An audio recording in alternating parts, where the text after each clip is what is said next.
Hi friends, welcome back to my YouTube channel. My name is Karine. Thank you for being here.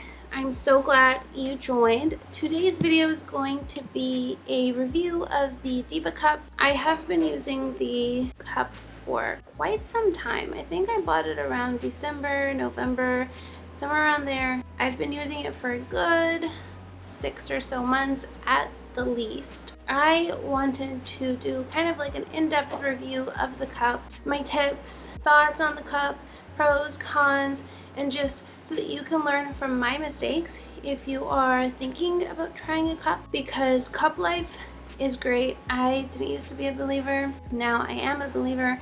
However, there are some issues for me with the DivaCup that I'll be discussing in depth. So without a further ado, let's get right into it. I actually set a timer this time around for myself so that I don't ramble on too much, because I tend to do that. So I'm just gonna grab the cup, and I'm sorry if I'll occasionally like stare at the viewfinder. I'm really trying not to, but this is the cup. It comes, well, this is the baggie that it comes with. This is the cup itself. It's focusing on my eye, but there we go.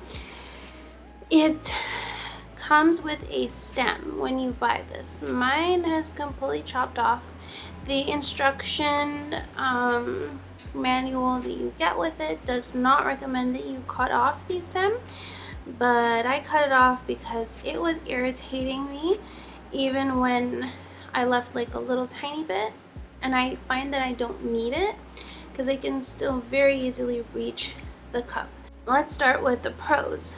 The pros for the cup is that it is made from medical grade silicone, and it is actually made in Canada. So I really like that I am supporting a, okay, my dog is like weird about my cup, so I'm just gonna sit, stay.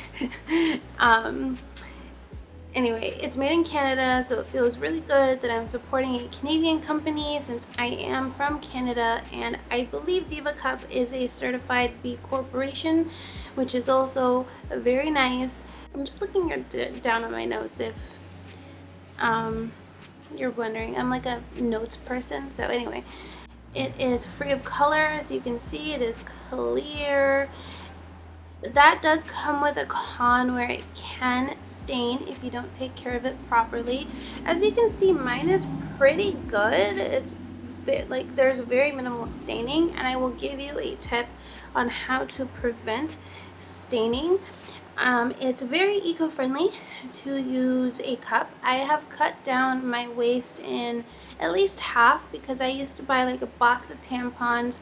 At the very least, that's what I would use for one period, and then I was constantly buying pads as well as backup.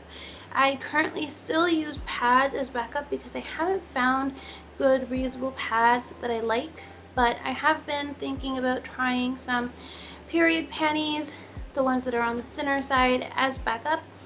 So I'll let you know how that goes, but I've at least cut my menstrual waste in half, I would say.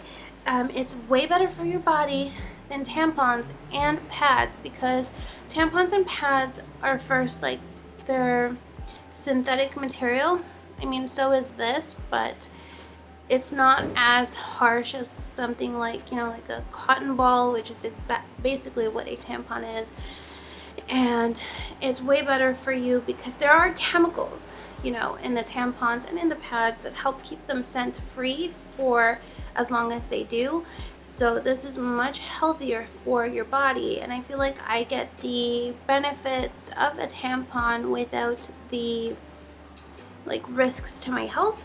There is obviously always a risk with toxic shock syndrome when you're putting something inside of your body, but if you make sure that you empty this out and wash it and sterilize it in between periods and in between like usage, then the risk is very low. It's actually, I think, a lower risk than tampons since there's no chemicals in this, and you can actually go 12 hours with the cup instead of 9 with tampons, so you can go to bed a lot more at ease. with the tampon if you change it before you go to bed, because you're unlikely going to sleep 12 hours unless, I don't know, you're someone who needs a lot of sleep. This is a one-time investment. You don't have to keep buying every single month tampons. Now, you might not get your Goldilocks cup from the first try, and so it might like require a few times of investments until you find the right cup.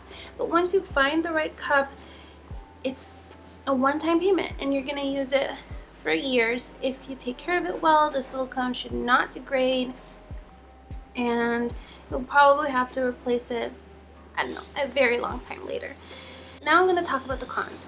Specifically for the DivaCup, I can't speak to all the different types of cups, but this is the one cup that I've tried, so this is my experience with this cup. My experience is that this shape for me does not work. I need a cup that is shorter rather than longer, and I think it needs to be softer. The DivaCup is on the firmer side, so just so that you can see. So in the cup world, firmer cups will be easier to open when they're inside than softer cups. But I think I need a softer cup and a shorter cup because I don't think I have a very long cervix, and the bottom of the cup still irritates me even though I've completely cut off the stem. That is my personal experience. So if you're someone who has a shorter cervix, I would not recommend the DivaCup. I think you should measure your cervix before you buy a menstrual cup, and that is something that I did not know that I should have measured my cervix, and had I measured, I would have known that this is not a good size. I also learned from using this how much I lose blood every month. So on my heaviest days, I'll lose about 15 mils, and that is right up to here basically on this cup, and I'll change that twice a day. So in a 2-day, once in the morning, once at night, on my heaviest day, it'll be up to 15 mils. So I don't need a very large cup, since I think this cup's capacity is 25 mils or 30. So I don't need a massive cup, which is another thing. So if you're someone who does not have some crazy heavy flow, I wouldn't recommend this one, or at least not the size. If you have a higher cervix but you don't bleed a lot, maybe you can look into getting the smaller DivaCup size. So those are the negatives that I've experienced with the DivaCup. It's just that the shape of it does not suit my anatomy. What do you want, Aspen? And anyway, we are running on 2 minutes, I think, before my timer is gonna run out. I've been talking for a good 10 minutes now. Wow. So I'm just gonna give you guys some tips about insertion, keeping it in, having it open. There are many different folds. So when you get the cup, the main fold that they'll tell you is called a C fold. So you'll fold it in half just like this, and then you'll make a little C or a U, and this is how they'll recommend you put it in. That doesn't work for me. The way I put it in is with, I don't know, a 7-fold or a tulip fold, and that is this fold. I find that it gives a much narrower point of insertion, and that helps make it easier, and obviously you can make it even tighter. I find that the smaller point of insertion is very helpful. Sometimes it won't pop open once I have it in, and I will usually try and just break the suction from the side that's not collapsed if it's all weird, and that will help any air escape that's not supposed to be there. I like to compare it to a crinkled bottle of water. You know, when you have air in it, sometimes it will not be fully please, it will not be fully, it'll be collapsed and squashed in a weird way, and then as soon as you open it to let out any air, it'll pop open. So the same concept is what I'll do, and then I'll always like to run my finger around the cup to make sure that it's fully open. And then if you can grab it and twist it, that will also help with the seal. That is my tip for you to make sure it's open and you have a good insertion. To prevent staining, a great way is to always wash it with cold water first and then wash it with warm water or hot water. Just make sure that you don't wash hot water first, because if you do, with all the residue that's inside, that's what will make it stain. So you're going to want to wash cold then hot to kind of sterilize before you put it back in. And in between periods, you want to completely sterilize this, and to do that, you'll just put it in some boiling water and let it boil for a couple minutes, and that's it. So we've talked about tips about how to get it to open, how to get it in. My recommendation is for that is to just try different folds. So this is my fold. You can even do this. There's a lot of different folds that you can experiment with. If you're struggling, try using some lube. Maybe try like a natural based lube, just because you don't want your regular lubes to break down the silicone, so just be careful of that. Changing it in public, I've never ever had to change it in public. My tip for you is if you've had well, actually I have, that's a lie. I have changed it in public, and that was when I was a noob and I had no idea what I was doing, and for that I used one of those single user stalls, and there was a sink, so I was able to wash it and put it back in. But you do not need to change it in public unless you have like crazy heavy periods and you'll fill up the cup in like an hour.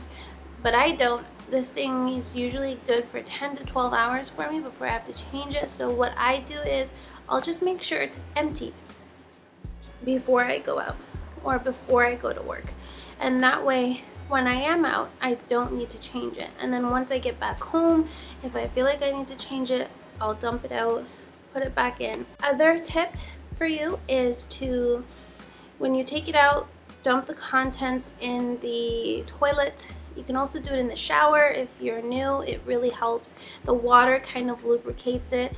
If you're also having trouble opening it, you can wash it with cold water before you put it in. That helps make the cup firmer. So shower is always great. And what I would recommend is to close the toilet before you put it back in. You do not want to drop the DivaCup in the toilet. And I would say flush the toilet as well first, just in case. I have dropped this guy in the toilet the first day I bought it, and it was a nightmare. I was freaking out. But if you do drop it, don't freak out. Websites will tell you to throw it away. That's ridiculous. It's $40. You can't, like, don't. Just sterilize it with some hot water, wash it really well, and keep it boiling for a little bit longer so that it cleans everything. But yeah, I would say close the toilet before you put it in. And I also found out that I like putting it in while I'm squatting a lot more than while I'm like one leg up the bathtub or on the toilet. On the toilet, it's like a nightmare. I would never do it on the toilet. I would be too afraid to drop it. But I recently found out that if you're doing one leg up on the bathtub, that your muscles aren't fully relaxed. If that works for you though, great. It's whatever works best. But experiment with different ways of putting the cup in. So try one leg up, try squatting, try the toilet, try it all. And most importantly, don't be afraid to experiment. If the first cup does not work for you, don't give up.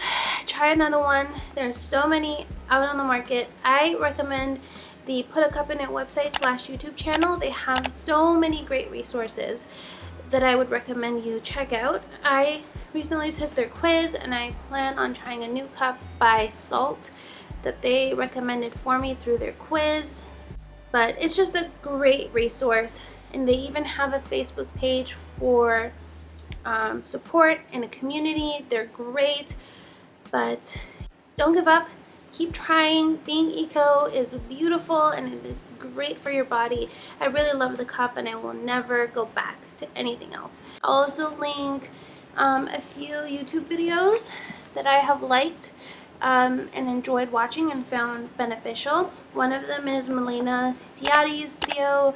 It's where I first found out about the salt cup, where she mentioned that she had a low cervix and that's why that cup specifically worked so well for her. Then I went down, the little research rabbit hole. But anyway, I'm just gonna link all the resources that you can hopefully find very useful down below. Really hope you give the cup life a try. I know it's a little bit intimidating and a little bit more hands-on than just a tampon where you can, take it out, throw it away. But it's really great and it's just gonna save you so much money. It's way more comfortable. Once you try it, you'll just never go back. It's so good for the environment, because we have to take care of the world that we live in. We only have one of it anyway. So check the description box for a bunch of resources. DM me or comment any questions down below. If you have any tips as a fellow cup user, please leave it for other viewers. And that's everything I have for today. I hope you enjoyed, and I will see you guys on the next video. Bye-bye.